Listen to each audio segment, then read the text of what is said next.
meu amigo, minha amiga, né? Hoje eu estou aqui com uma grande figura aqui do ABC, da cidade de Mauá, né? Estado de São Paulo. Também aqui de São Paulo, né? Sou muito conhecida, Daniel Costa Brava. Que sobrenome bonito, hein? Tudo bem, Daniel? Como é que você está? Tô bem, graças a Deus, né? A gente está aí prestigiando aqui a TV HSJ, né? Afinal de contas é a nossa TV, né? É isso? Aprendeu o nome já, está contratado já. Opa, aí sim, hein? Daniel, você já tinha escutado alguma coisa da TV, assim, nós estamos com trabalho já, né, se contratando alguns profissionais, e a gente já estava de olho nesse craque aqui, né? Ele vai estar falando de um assunto extraordinário. Que assunto que é, Daniel? Conta pra gente as novidades aqui. Então, primeiro eu acho interessante essa proposta de uma TV voltada justamente à variedade. A gente sabe que a gente tem uma dificuldade muito grande hoje em dia em ter uma boa programação. E essa proposta da HSJ, eu acho que vem acrescentar mais essa deficiência que tinha, né, na TV aberta. Eu acho legal. Bom, a nossa proposta, pelo menos inicialmente, seria contar história, né, mas de uma maneira diferente, de uma maneira suave, de uma maneira leve e não maçante. Eu acho que aqui no Brasil a gente tem muita dificuldade em conhecer história, a gente tem muita dificuldade em conhecer a nossa história.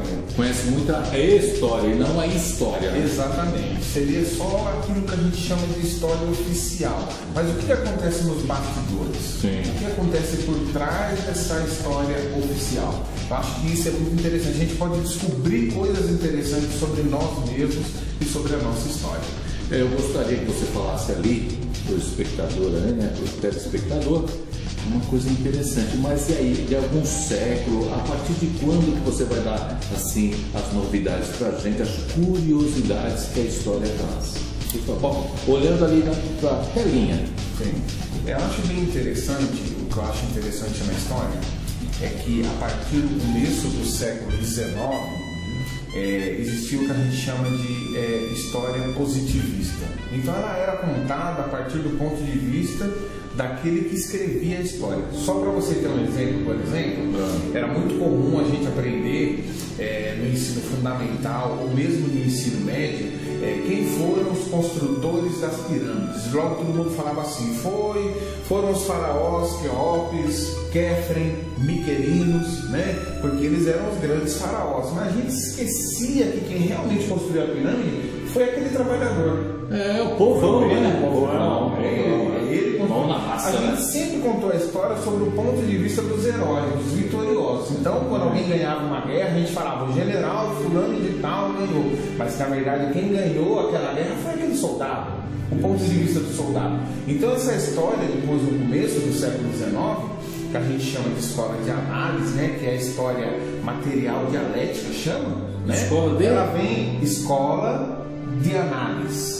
Ela começou com Marc Bloch na França, né? Então ela vem contar essa outra visão. Engraçado que o Leonardo Boff, que é um freio conhecido, ele fala assim que Teologia da Libertação? Teologia da Libertação. Lembrei. O Boff ele fala assim que todo ponto de vista é a vista a partir de um ponto. Então, o que a gente vê é que a partir do momento que você olha, do jeito que a gente está olhando, por exemplo, para a câmera, o telespectador a gente está ali, tendo essa visão. Ele de lá para cá, ele está tendo uma outra visão, porque ele está em outro ponto, né? Então, o ponto de vista dele com relação a nós é um ponto de vista diferente. E a história também é assim.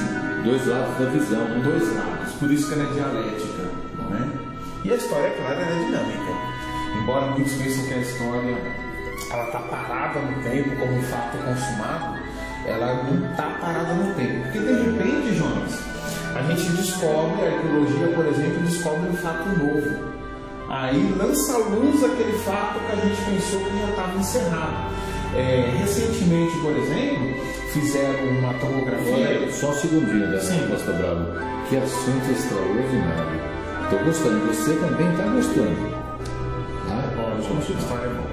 Recentemente, por exemplo, você sabe que os ossos do primeiro imperador do Brasil, Dom Pedro I, estavam lá na frente do famoso Museu de Ipiranga, que agora é Museu Paulista. Exatamente. E levaram lá no Hospital das Clínicas, inclusive com outro nome, fizeram exame de tomografia, tanto nos ossos dele como nas das duas esposas, que é a primeira Maria Leopoldina e a segunda Amélia Lichtenberg. Isso. E dizia-se muito que a dona Leopoldina havia morrido devido aos maus tratos impostos pelo imperador. Né? Falaram inclusive que ele empurrou ela de uma escada, exatamente, fêmur quebrado. É o que a história ensina. É o que a história ensina. E descobriu-se que, na verdade, com esse exame de tomografia, que ela não tem nenhum rosto fraturado. Então ele não era tão violento do jeito que a gente pensava que ele era. Que ele era bombado a gente já sabia, mas ele tinha a fama de ser muito mau esposo. E agora essa fama de mau esposo ela está saindo um pouco da história também. São coisas assim que a gente pretende falar.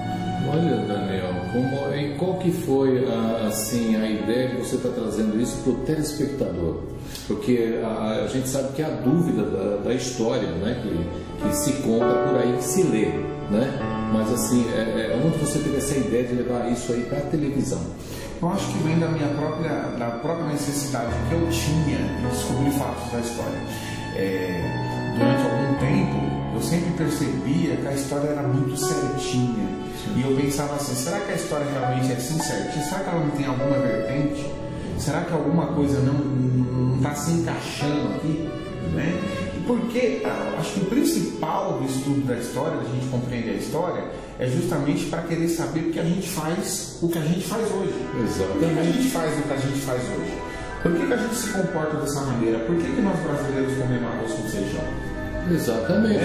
Por que nós gostamos do samba, do futebol e tal? Então, acho que a história é bem isso assim.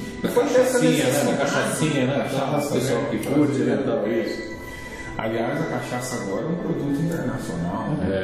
Exportada, né? Exportada. Então, dessa necessidade de resgatar essa história que vem isso aí. É claro que a gente está falando aqui de título só de curiosidades, né? Mas tem coisas muito mais interessantes na história que eu acho que vale a pena a gente aprender para a gente poder se resolver. E falando da história do Brasil, da história do mundo, a gente vai estar falando um pouco da gente mesmo. Exatamente. Daniel, o que a gente vê na história, lá, a história antiga, né? E que assim atualmente acontece? Bom, muita coisa. Cita muita algumas, né?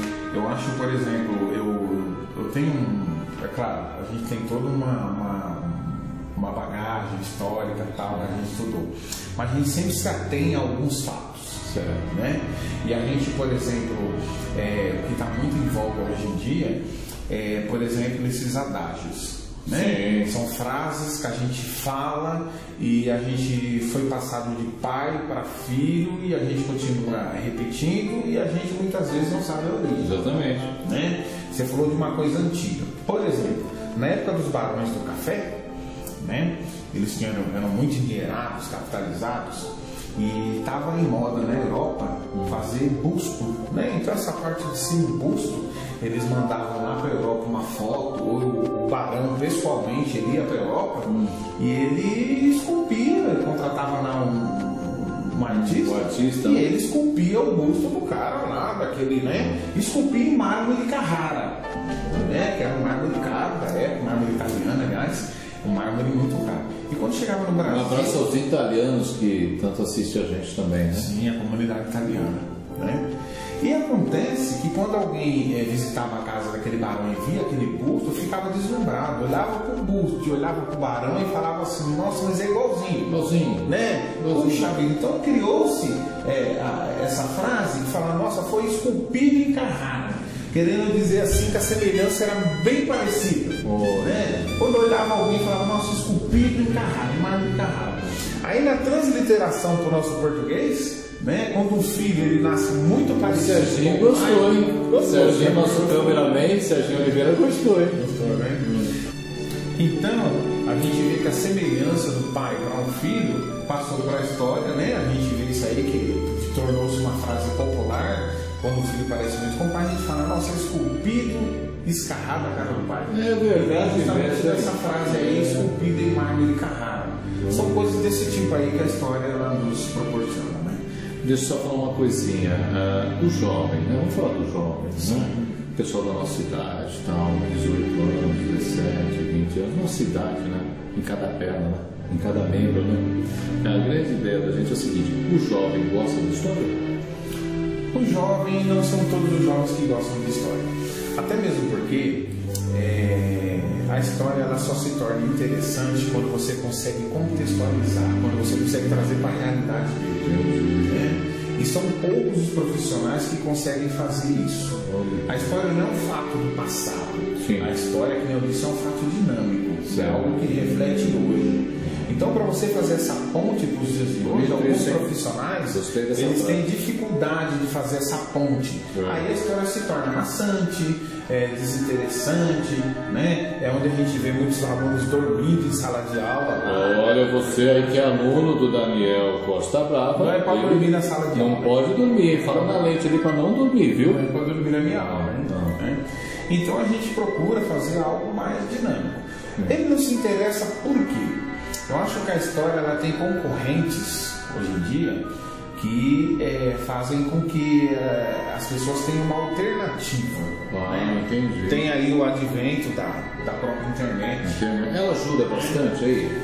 Às vezes sim, eu costumo dizer assim, tem alguns colegas que são contra o uso da internet. Eu não sou. Só que a gente tem que ter uma atenção maior na fonte que a gente pesquisa. Tem muita fonte errada na internet, tem muita informação errada na internet. Entendi. Né? Então é interessante, toda vez que se pesquisar na internet, saber também a fonte, a origem. Senão você pode estar obtendo uma informação errada. E uma informação errada não vale a pena ser pesquisada, né? Entendi. É essa a questão. O estudo, assim, no ensino em geral no Brasil, como anda, Daniel Costa Brava? Gostei do sobrenome, hein? Costa Brava, hein? Pois é. Bom, agora você falou de um assunto que ele é... Te coloquei no paredão agora, hein? Ele me colocou... Se eu fosse mulher, eu ia falar que você me colocou numa saia justa. Tá vendo? Mas a educação no país... Isso porque eu sou amigo do Daniel Costa Brava, hein? A educação no país, de uma forma geral, ela está tendo alguma dificuldade, principalmente porque todo mundo tenta resolver sozinho, Jonas. Né?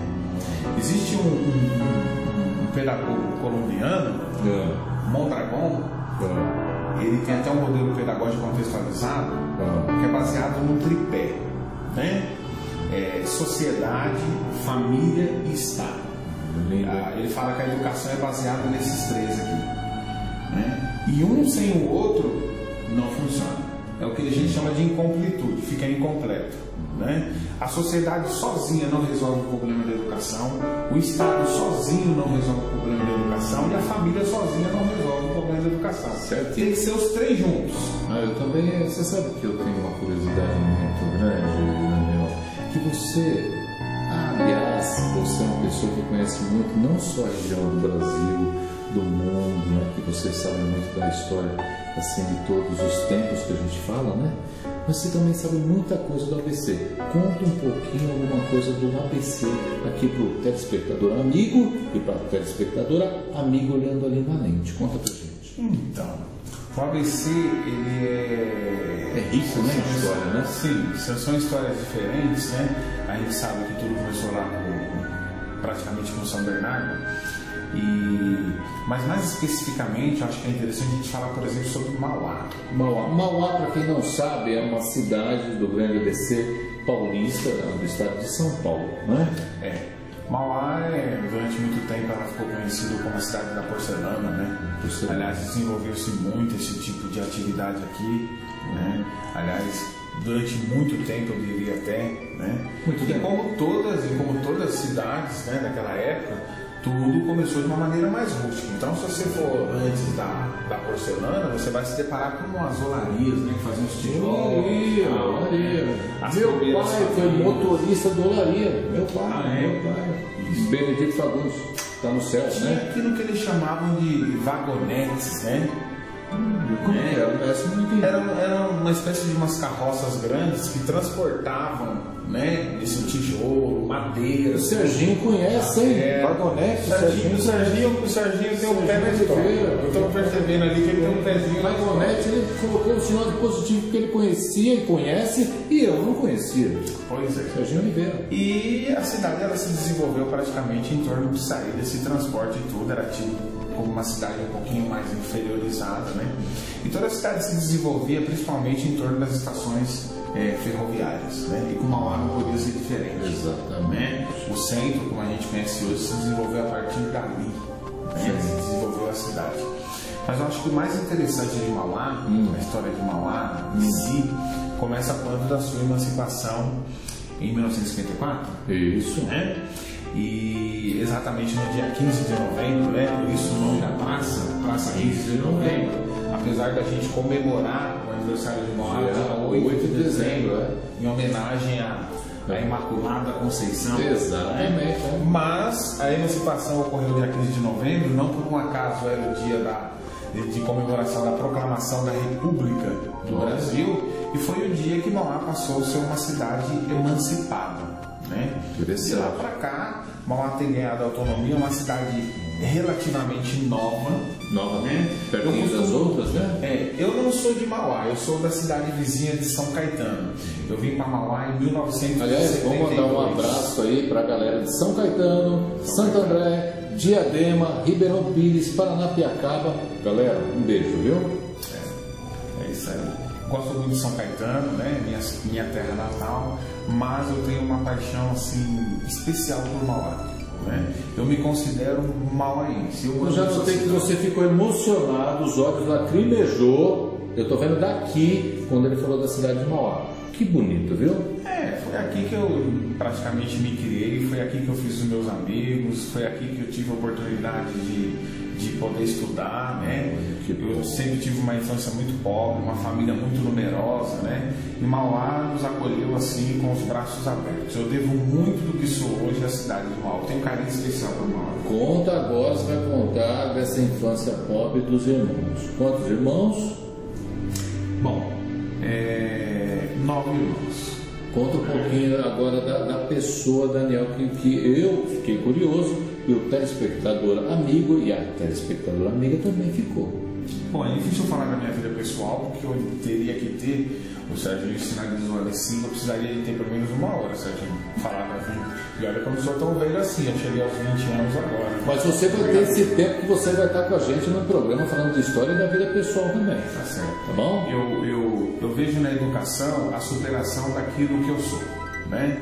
Eu acho que na cidade que eu morava, Mauá, tinha uma grande discriminação, viu, Jonas? Tinha pessoas que tinham vergonha de falar que moravam aqui. Aliás, os habitantes de Mauá eram reconhecidos pelos pés sujos de barro. O Elvio Nogueira falou isso daí, eu não sabia disso, eu não sabia. Mauá sempre teve assim a parte do contexto, né, de São Paulo e tal. E eu tinha tudo para ter uma vida totalmente diferente da vida que eu tinha hoje. E isso acho que não ocorreu principalmente por causa dessa oportunidade que a cidade me deu, né? De poder estudar e tal. A gente sabe que tem essa questão também do preconceito hoje mais debatido, mais discutido, né? Não que não haja preconceito, hoje ainda tem muito preconceito, mas naquela época ele era quase meio que mascarado. As oportunidades para as pessoas da minha etnia eram mais raras, mais difíceis, a gente tinha que correr mais atrás, mas isso a vida era difícil para nós, né? Mas a gente conseguiu, graças a Deus, passar por todos esses obstáculos aí, né? Então a minha graduação passa por, na verdade a minha última formação foi História, né? Antes de fazer História, a gente fez Direito na UniABC, naquela primeira turma de 98, né? Olha, aquele espectador. E depois a gente começou também, a gente começou o curso de Teologia também, mas eu não completei a Teologia também. Minha última formação foi História. Então tem todas essas tentativas. E eu me encontrei com a história. Você sabe, Jonas, eu sabia desde a 4ª série do primário, naquela época chamava primária, agora é fundamental. Eu sabia que eu ia fazer algo ligado à história. Eu sempre soube, eu sentia isso dentro de mim. Isso aí aflorou depois. Depois, mais tarde, eu me encontrei com a história e eu sou apaixonado por história. Entendi, olha que bom, viu? Eu sei da tua ligação com o nosso grande amigo Carlos Binder, da Banda Lira. Um beijo ao Carlos Binder e conta um pouquinho essa tua atuação na Banda Lira. Então, eu nunca atuei efetivamente na Lira, aliás, nunca participei da Lira, mas a gente esteve ajudando num projeto com um amigo, o professor Pacheco, né? O Pacheco ele escreveu um trabalho de conclusão de curso, e nós estávamos ali como coautores, ajudando ele nesse trabalho de pesquisa todo, e onde eu tive a felicidade de poder conhecer melhor a banda e de poder conhecer melhor também lá. Trabalho extraordinário, né? Do Carlos Binder e da equipe toda, né? Eu costumo dizer o seguinte, que fora, mesmo diante de todo esse amor que eu tenho pela cidade, Mauá foi muito descuidado com a sua história, né? E a banda também, tudo que nós tínhamos era muito que na oralidade, era muito oral, passava assim por histórias. Então eu tive a oportunidade de entrevistar a falecida professora lá do Colégio Leonardo da Vinci, a professora Terezinha Leardini, e ela nos contou bastante coisas e a gente fez todo um trabalho de pesquisa mesmo para contar um pouco a história da banda, que aliás é muito bonita. Vamos ver se a gente consegue transformar esse trabalho de conclusão de curso dele num livro, né? Para deixar registrado como uma parte da história de Mauá. Muito bom. Olha, Daniel Costa Brava, que sobrenome lindo, é maravilhoso. Eu sei que você vai estar vindo para cá, que Deus abençoe o teu trabalho, que Deus abençoe a toda a nossa equipe, o telespectador e a telespectadora amiga, e dê as considerações não finais, mas complementares, que eu sei que você vai estar com a gente aqui. Legal. Bom, eu tenho muito pouco a dizer, acho que eu já falei demais, né? Mas, professor...